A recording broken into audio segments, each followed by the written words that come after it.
SC ST आरक्षण के बहाने बिहार में बीजेपी और जेडीयू को कहीं ना कहीं फायदा पहुंचाने की जिस अभियान की शुरुआत की गई थी वह फेल हो गई है। नमस्कार, आप फर्स्ट बिहार झारखंड देख रहे हैं और इस वक्त जो बिहार के अंदर नई सियासी खबर है उसको लेकर के मैं शशिभूषण हाजिर हूं। और खबर यह है कि तकरीबन 2 महीने पहले बिहार में एससी एसटी आरक्षण के मुद्दे पर एकजुटता दिखाने की एक मुहिम शुरू हुई थी। ऐसे राजनेता जो दलित तबके से आते हैं और अलग अलग पार्टियों में हैं, उन्होंने अपनी राजनीति को बचाए रखने के लिए, यूं कह लें कि अपनी जो राजनीतिक तौर पे वो जिस तरह हाशिए पर जा रहे थे उसको फिर से मेन स्ट्रीम में लाने के लिए उन्होंने एक मुहिम की शुरुआत की थी। मुहिम ये थी कि दलित आरक्षण यानी एससी एसटी आरक्षण के मुद्दे पर बिहार के तमाम दलों के दलित विधायकों को एकजुट रखा जाए। बैठकों का सिलसिला भी शुरू हुआ। बिहार सरकार के मंत्री और जेडीयू नेता श्याम रजक, जेडीयू के विधायक ललन पासवान, पूर्व मुख्यमंत्री जीतन राम मांझी, बिहार सरकार के एक और मंत्री संतोष निराला, महेश्वर हजारी, ये तमाम ऐसे चेहरे रहे जो इस बैठक को कोऑर्डिनेट कर रहे थे, लगातार मुहिम चला रहे थे। अलग अलग जगहों पर इसकी बैठक हुई। विधानमंडल में दलित नेताओं, दलित विधायकों का जुटान हुआ। वहां से मैसेज दिया गया कि अब हम एकजुटता के साथ एससी एसटी आरक्षण के मुद्दे पर लड़ेंगे, पार्टी लाइन से ऊपर जाकर के। आरजेडी और कांग्रेस के विधायक भी इस बैठक में शामिल हुए थे। लेकिन अब आज भी बैठक आयोजित की गई थी जीतन राम मांझी के आवास पर। श्याम रजक, महेश्वर हजारी, संतोष निराला और तमाम अन्य नेता जिनकी हम चर्चा कर रहे हैं, जो दलित तबके से आते हैं और जो इस मुहिम में जुड़े हुए थे, उनका जुटान हुआ। लेकिन आरजेडी के विधायक आज की बैठक में नहीं पहुंचे। आरजेडी के विधायक तेजस्वी यादव के नेतृत्व में इसी मसले पर अलग से एक बैठक में शामिल हो रहे थे। हमने इस खबर को दिन में दिखाया था और हमारे रिपोर्टर गणेश सम्राट ने वो लाइव रिपोर्ट दिखाई थी कि आखिर आरजेडी और बाकी जो दूसरा खेमा है उसमें कैसे फूट पैदा हो गई। लेकिन अब ये मामला फूट से आगे कहीं ना कहीं एक दूसरे को एक्सपोज करने की तरफ आगे बढ़ गया है और जो हवा है वो निकल गई है इस पूरी मुहिम की। हमारे संवाददाता गणेश सम्राट जब जीतन राम मांझी के आवास पर उस बैठक को कवर कर रहे थे आज, तो उन्होंने ये सवाल भी पूछा था कि आरजेडी के विधायक इस बैठक में क्यों नहीं पहुंचे हैं। लेकिन आपको सुनवाते हैं किस तरह जो जनता दल यूनाइटेड खेमे के दलित विधायक हैं और बिहार सरकार के मंत्री श्याम रजक कह रहे थे कि दलित विधायक जो आरजेडी से ताल्लुक रखते हैं वो बैठक में आए हुए हैं। बंटी चौधरी तक को उन्होंने दलित विधायक बता दिया आरजेडी खेमे का, जबकि बंटी चौधरी कांग्रेस के विधायक हैं। आपको बयान सुनवाते हैं, जरा सुन लीजिए। बैठक दूरभाष के द्वारा उनकी अपनी एक बैठक चल रही थी। इसको ये नहीं माना जाए, अनुसूचित जाति विधानमंडल एक है, एक रहेगा, कोई भी बाधा से वो टकराएगा। लेकिन अब बहुत सारी चीज़ें आती है, बैठक होता है, आप लोग का ही जब बैठक होती है अपने प्रेस में तो कई लोग अनुपस्थित रहते हैं। इसका मतलब क्या कि वो संपादक जी के खिलाफ हैं या उस एजेंडा के खिलाफ है। तो ऐसा कहे कि पहले आरजेडी की बैठक मेरे लिए इम्पोर्टेंट है, इसलिए हमने कहा कि ये उनका कहना हो सकता है। लेकिन वो विधायक भी हैं उनके, तो वो लोग वहाँ गए, लेकिन उन लोगों ने सूचना दिया हम लोग को कि हम लोग हर संभव हर चीज में हैं। और 2 विधायक तो आरजेडी के आए थे, अजमेर जी और बंटी चौधरी, ये 2 लोग तो आए थे। ऐसा नहीं है कि ये कहीं ये है, इसको आप दिमाग से निकाल दीजिए। पार्टी लाइन वाला मामला नहीं, पार्टी आर्टी का नहीं है, ये अनुसूचित जाति जनजाति के विधायक मंडल का है ये बैठक। इसमें न कोई जाति है और न कोई दल है।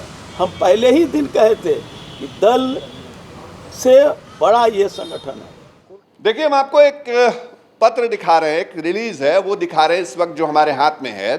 दरअसल ये press release Janata Dal United के खेमे के तरफ से भेजा गया। जो दलित नेता हैं श्याम रजक, उनके हवाले से ये प्रेस रिलीज सामने आया और जो जीतन राम मांझी के आवास पर बैठक हुई उसमें तय किया गया कि एक कोऑर्डिनेशन कमेटी बनाई जाएगी। इस प्रेस रिलीज में बाकायदा नेताओं का नाम दिया गया, कुल 14 विधायकों का। उन 14 विधायकों में जीतन राम मांझी, श्याम रजक, संतोष निराला, महेश्वर हजारी, अशोक राम, शिवचंद के अलावे आरजेडी से शिवचंद राम और मुनेश्वर चौधरी, स्वीटी हेम्ब्रम जैसे विधायकों का नाम था।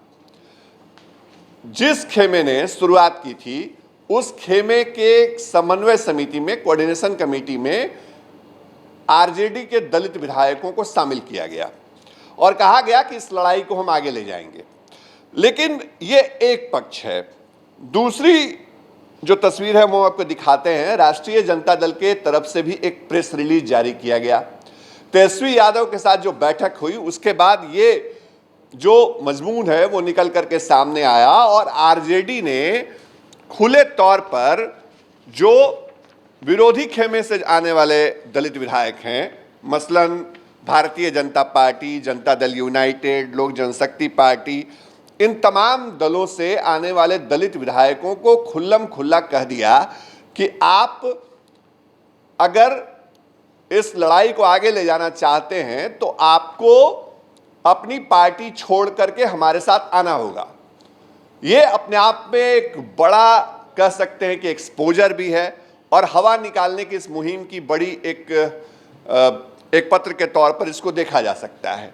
राष्ट्रीय जनता दल ने जो यह प्रेस रिलीज या पत्र जारी किया, सीधे पत्र है इसको, जो बीजेपी, जेडीयू और एलजेपी के विधायकों के नाम है।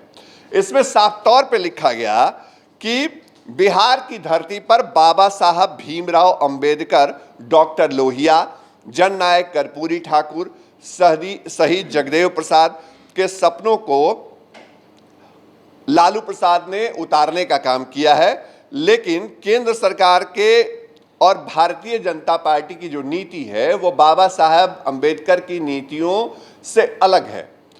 अगर आप इस मुहिम में जुड़ना चाहते हैं, दलित आरक्षण को बचाए रखना चाहते हैं, एकजुटता में शामिल होना चाहते हैं, तो आपको भारतीय जनता पार्टी हो या फिर जेडीयू हो या एलजेपी हो, इन दलों को छोड़ करके आपको हमारे साथ आना होगा।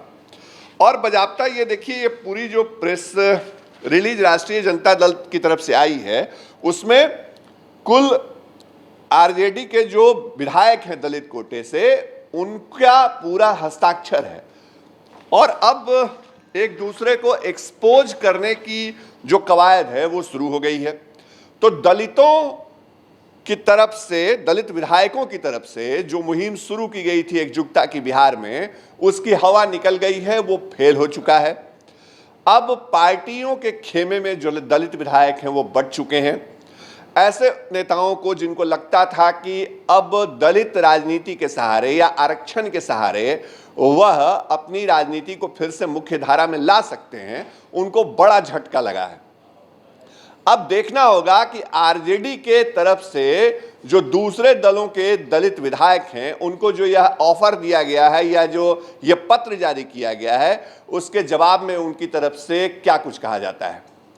बिहार की सियासत में यह एक नई खबर है जो फर्स्ट बिहार आपके सामने लेकर के आया है। हमने बजाबता आपको दो अलग अलग पत्र दिखाए हैं।